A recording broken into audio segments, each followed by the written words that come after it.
अस्सलाम वालेकुम, this is Amar academy from online Quran and biology learning. बच्चों, आज हम एफएससी की बायो के साथ आपके सामने हाजिर हैं और चैप्टर नंबर 3 है इंजाइम हम स्टडी कर रहे हैं। इससे पहले हमने लास्ट बार जो टॉपिक स्टडी किया था वो हमारे पास था इंट्रोडक्शन ऑफ इंजाइम, और आज हम जो आपकी टेक्स्ट बुक में लिखा हुआ है वो सारी चीज़ें हम स्टडी करेंगे कि इंजाइम की डेफिनेशन क्या है और इसके सबस्ट्रेट क्या होती है, एक्टिव साइट क्या होते हैं। ये सारी चीज़ें आज जो हम स्टडी करें, ठीक है। तो बच्चों, स्टार्ट करने से पहले अगर आप मेरे चैनल में नए हैं तो मेरे चैनल को सब्सक्राइब कर लें, बेल आइकन को ऑन कर लें और अपने फ्रेंड्स और फैमिली मेम्बर्स को शेयर करें ताकि आपको जो है ना वो मेरे लेसन जब वो टाइम पे मिल सके और आप उससे फ़ायदा हासिल कर सकें। तो चलो बच्चों, हम स्टार्ट करते हैं। सबसे पहले यहाँ पे एक क्वेश्चन लिखा हुआ है। ये क्वेश्चन है, give a general account of enzyme and cofactor. Enzyme and cofactor के बारे में थोड़ा सा आप डिस्कशन करें, बयान करें कि ये क्या चीज़ है। तो सबसे पहले हमारे पास यहाँ पे जो आ जाती है वो हमारे पास है इंजाइम की डेफिनेशन। तो इंजाइम की डेफिनेशन हम स्टडी करते हैं।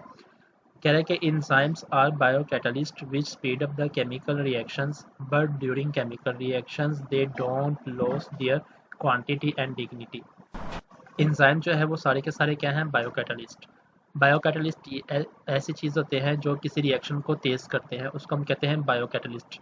क्योंकि ये इंसानी बॉडी में होते हैं इसलिए इसको हम बायोकैटलिस्ट कहते हैं। कैटलिस्ट के बारे में आप कल भी पढ़ चुके हैं। जो क्या करते हैं, we speed up the chemical reaction, जो केमिकल रिएक्शन को तेज़ कर देते हैं, स्पीड कर देते हैं।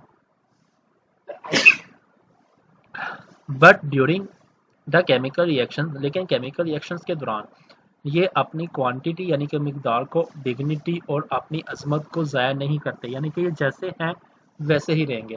ना ही इसमें कोई मामूली सा चेंज आएगा, जिसको कहते हैं 19-20 का फ़र्क, वो भी नहीं आएगा। इंजाइम जैसा था वैसा ही रहेगा केमिकल रिएक्शन के दौरान भी और बाद में भी। तो ये इंजाइम की डेफिनेशन है। नीचे वो कह रहा है कि enzyme are the most important group of proteins which are biocatalytically active. कहते हैं ये इंजाइम जो है वो क्या है, इंपॉर्टेंट ग्रुप है प्रोटीन का। बच्चों, एक बात याद रखिएगा, जितने भी इंजाइम है वो सारे के सारे ग्लोबुलर प्रोटीन के बने होते हैं। दो टाइप की प्रोटीन होती है जो आपने पीछे पढ़ चुके हैं चैप्टर नंबर 2 में। एक आप कहते हो ग्लोबुलर प्रोटीन और दूसरे को आप कहते हो फाइब्रस प्रोटीन। तो ये दो टाइप की प्रोटीन होती है। जो जितने भी इंजाइम हैं वो सारे के सारे ग्लोबुलर प्रोटीन के बने होते हैं, ठीक है। और ये रिएक्शन के सबसे बड़े एक्टिव होते हैं। They gently increase the efficiency of biochemical reaction. ये बहुत तेज़ी से किसी केमिकल रिएक्शन को तेज़ कर देते हैं और उसकी मिकदार की या काम करने की साइज को बड़ा एफिशिएंट कर देते हैं। दे आर स्पेसिफिक, ये बड़े ख़ास होते हैं। For each type of reaction, her reaction के लिए बड़े ख़ास होते हैं। और जो इंजाइम एक काम परफॉर्म कर रहा है तो दूसरे काम के लिए, दूसरे एक्शन के लिए इंजाइम अलग होगा। The reaction would proceed at very slow speed without this enzyme making life impossible. कहते हैं कि अगर इनके इन इंजाइम के बिना रिएक्शन को हम चलाएं तो रिएक्शन इतने स्लो हो जाएं, इतने स्लो हो जाएं कि जो लाइफ है वो इम्पॉसिबल, नामुमकिन हो जाए कि लाइफ का वजूद ही यहाँ से मिट जाए। तो आप इससे खुद अंदाज़ा लगा सकते हैं कि इंजाइम जो है वो कितने इंपॉर्टेंट है हमारे लिए। अब हम चलते हैं आगे। एक हमारे पास है एक्टिव साइट और सबस्ट्रेट। ये क्या होता है? तो कह रहा है कि enzyme are composed of 100 of amino acids join together to coil upon themselves to form a global structure. सबसे पहले ये स्ट्रक्चर बता रहा है एंजाइम की। एंजाइम किस चीज़ के बने होते हैं? अमीनो एसिड्स के। 100 ऑफ अमीनो एसिड जब आपस में मिलते हैं तो तब जाके वो एक दूसरे से कॉइल होते हैं, आपस में मिलते हैं। मिलने के बाद वो एक ग्लोबुलर स्ट्रक्चर बना देते हैं, उसको हम कहते हैं एंजाइम। यानी कि एंजाइम गोल होता है, ठीक है। The catalytic activity is restricted a small portion of the structure known as the active site. और उसमें एक छोटी सी जगह होती है, उस जगह को हम नाम देते हैं एक्टिव साइट। जैसे एक ताला है, ताले के अंदर एक छोटी सी जगह होती है जहाँ पे जो चाबी है या की जो एंटर की जाती है। तो इसी तरह इंसान के पास भी एक छोटी सी जगह है, स्मॉल पोर्शन है, और उस पोर्शन को हम नाम देते हैं active site.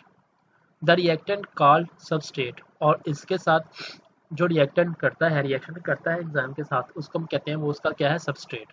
Is attach to the active site, और ये सबस्ट्रेट एक्टिव साइट पे अटैच होगा। आप ये समझ लें कि जो ताला है वो एंजाइम है, जो की है वो सबस्ट्रेट है, और जहाँ पे की एंटर करते हैं वो उसकी एक्टिव साइट है। सेम इसी तरह यहाँ पे भी है, ठीक है।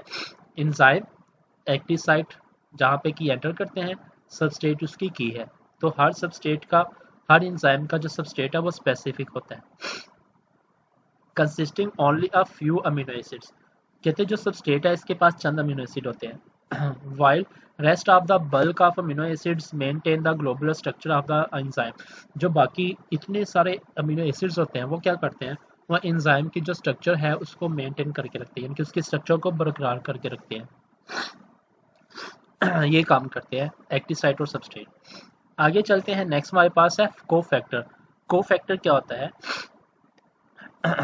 ये भी एंजाइम के लिए इंपॉर्टेंट है, तो इसके हम डेफिनेशन पढ़ते हैं।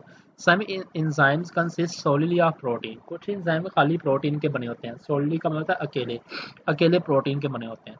Other also have non protein part, और कुछ के पास प्रोटीन से हट के एक एक्स्ट्रा चीज भी होती है।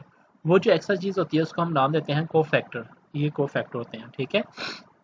Which is essential for the proper function of the enzyme, जो क्या करते हैं कि एंजाइम की हेल्प करते हैं उसका फंक्शन प्रॉपर करने के लिए या उसका फंक्शन खास करने के लिए। The cofactor usually acts as the bridge, ये एक ब्रिज यानी कि पुल का काम करता है। किसके दरमियान पुल का काम करता है, एंजाइम और सबस्ट्रेट के दरमियान पुल का काम करता है। यानी कि अगर कोफैक्टर ना हो तो रिएक्शन जो है वो नहीं हो सकता, ठीक है। पुल इतना, ब्रिज इतना इम्पोर्टेंट है इन दोनों के लिए कि अगर ये ना हो, कोफैक्टर ना हो, तो एंजाइम इसके बिना अपना फंक्शन परफॉर्म नहीं कर सकता। नेक्स्ट कह रहा है कि often it contributes directly in the chemical reaction. बाजू का तो ये डायरेक्ट केमिकल रिएक्शन में हिस्सा लेता है और बाजू का ये हेल्प करता है। अबाउट एनालिसिस, सम टाइम बाजू का the cofactor provide a source of chemical energy. बाजू का ये एनर्जी भी देता है, एनर्जी देता है। कौन सी एनर्जी देता है, जो किसी रिएक्शन को करने के लिए परफॉर्म होती है, वो एनर्जी इससे मिलती है। Helping to drive the reaction which would otherwise to be difficult और इम्पॉसिबल। कहता है कि इस एनर्जी देता है, अगर ये एनर्जी ना दे तो जो रिएक्शन है वो डिफिकल्ट हो जाए, या तो डिफिकल्ट हो जाए या फिर इम्पॉसिबल हो जाए, ठीक है। ये दो काम हो सकते हैं, तो ये कोफैक्टर होता है। अब कोफैक्टर की 3 टाइप है बच्चों, तो हम कोफैक्टर की तीनों टाइप जो है वो डिस्कस करेंगे, कौन कौन सी टाइप है कोफैक्टर की। सबसे पहले हमारे पास है मेटेलिक एक्टिवेटर्स। मेटेलिक एक्टिवेटर्स क्या होते हैं, some enzyme use metal ions as a cofactor. कुछ एंजाइम क्या करते हैं कि मेटल आयंस को कोफैक्टर के तौर पर इस्तेमाल करते हैं, जैसे magnesium ions, iron,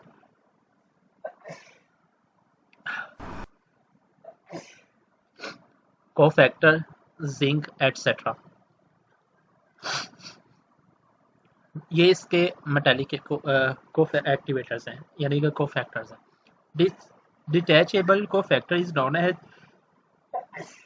activator if is an inorganic ion. अगर ये जब अलहदा हो जाते हैं, मेटेलिक एक्टिवेटर्स जो है अगर ये अलहदा हो जाए तो इनको हम नाम देते हैं एक्टिवेटर का।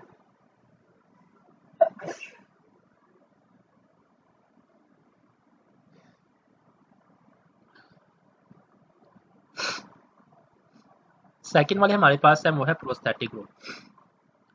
If the non protein part is covalently bonded is known as the prosthetic group. अगर किसी इंसान के साथ नॉन प्रोटीन पार्ट जो है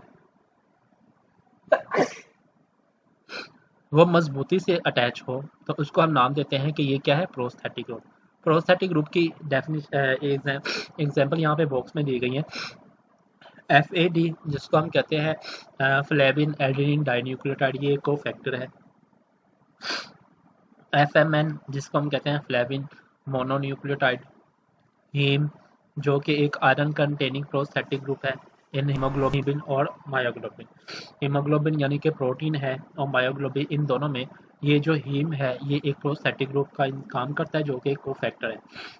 तो ये कोफैक्टर की एग्जांपल थी जो कि प्रोस्थेटिक ग्रुप जो कि मजबूती से अटैच होते हैं। अब हम आगे चलते हैं तो हमारे पास आ जाता है कोएंजाइम। कोएंजाइम की बात करते हैं, कह रहा है कि it is loosely attach if the non protein part is loosely attach. अगर ये प्रोटीन जो पार्ट होता है, नॉन प्रोटीन पार्ट, अगर ये लूजली अटैच हो तो is known as the coenzyme, इसको हम कोएंजाइम कहते हैं। ये बच्चों इसकी डेफिनेशन आप पॉइंट आउट कर ले। It is closely related to the vitamin और कहते हैं ये बहुत मिलता जुलता है कोएंजाइम किससे, विटामिन से। Which is represent the essential raw material from which coenzyme are made। और कहता है ये बहुत रॉ मटेरियल का काम करता है। रॉ मटेरियल यानी कि ये बहुत ज़रूरी चीज़ है किसके लिए, कोएंजाइम के लिए जो इसको बनाते हैं। कोएंजाइम को बनाने के लिए ये बहुत ही ज़रूरी चीज़ है, ठीक है। Vitamin, only small quantities of vitamin are needed, सिर्फ मामूली सी मिकदार में इसकी मिकदार चाहिए होती है।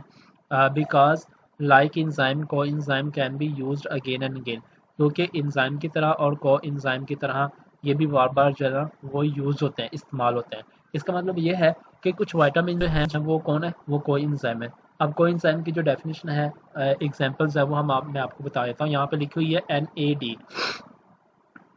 NAD, nicotine amide adenine dinucleotide, NADP, nicotine amide adenine dinucleotide phosphate. ये इनकी एब्रीवेटेड पूरी लिखी है। कोएंजाइम A, NATP, ये सारी एग्जांपल्स है कोएंजाइम्स की। तो ये बच्चों तीन टाइप थी कोफैक्टर के। आप इनको कोफैक्टर कह लें या तो कोएंजाइम कह लें, एक ही बात है। तो मैंने आपको प्रोस्थेटिक ग्रुप की भी एग्जांपल बता दी, मैंने आपको कोफे एंजाइम की भी एग्जांपल बता दी, और मेटालिक। तीन टाइप होती हैं कोफैक्टर्स की, ठीक है। आज तक का हमारा जो लेसन है वो यहीं पे कंप्लीट होता है। कल हम इंशाल्लाह एपो एंजाइम, होलो एंजाइम्स और characteristic of enzyme, location of enzyme, ये सारी चीज़ें हम कल के टॉपिक में डिस्कस करेंगे।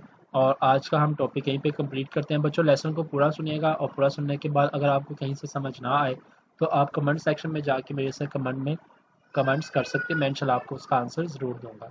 तो कल तक के टॉपिक के लिए हमें इजाज़त दीजिए। अल्लाह हाफिज़।